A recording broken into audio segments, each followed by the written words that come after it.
Hello and welcome to The Voluntarist. Today I'll be discussing my views on property and stuff like that, so let's get right into it.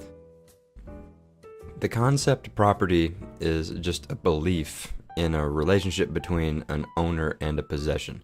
That is to say, it is a belief that a physical thing, concept, or action belongs to a person or group of people, along with the consideration for their ability to prove to the society in which they live that they deserve ownership over that thing in a manner suited to the values of that particular society.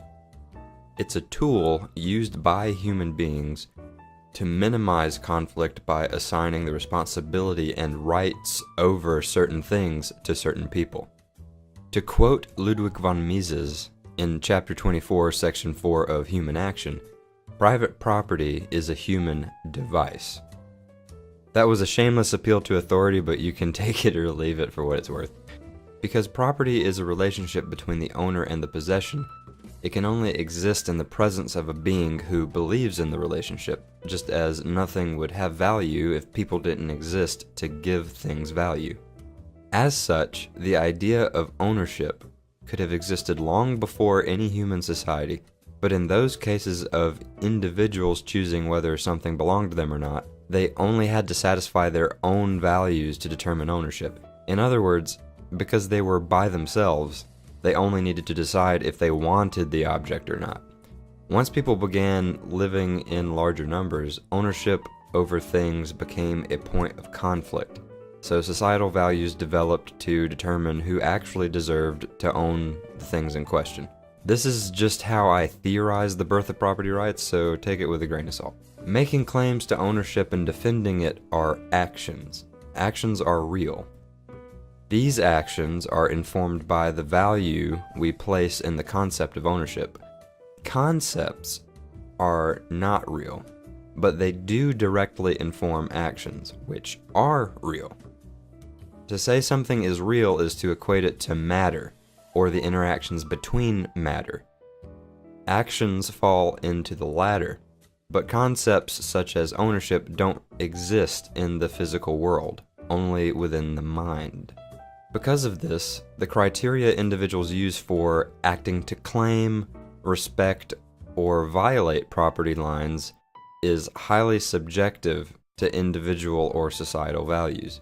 Some people might believe that property can rightfully change hands if it's stolen or if the owner is killed in fair combat. Statist societies, for example, think that the state, by its overwhelming benevolence, allows people to own things. People argue from this perspective that property can't exist without government. In such societies, of course, private property has difficulty existing without government because the people don't respect property rights without the backing of government. Societal values are very important when discussing property rights because it is society who will ultimately be needed to defend one's conceptual right to said property. One must prove the legitimacy of the claim in a way which satisfies societal values. A junkyard dog is under the impression that he owns the junkyard.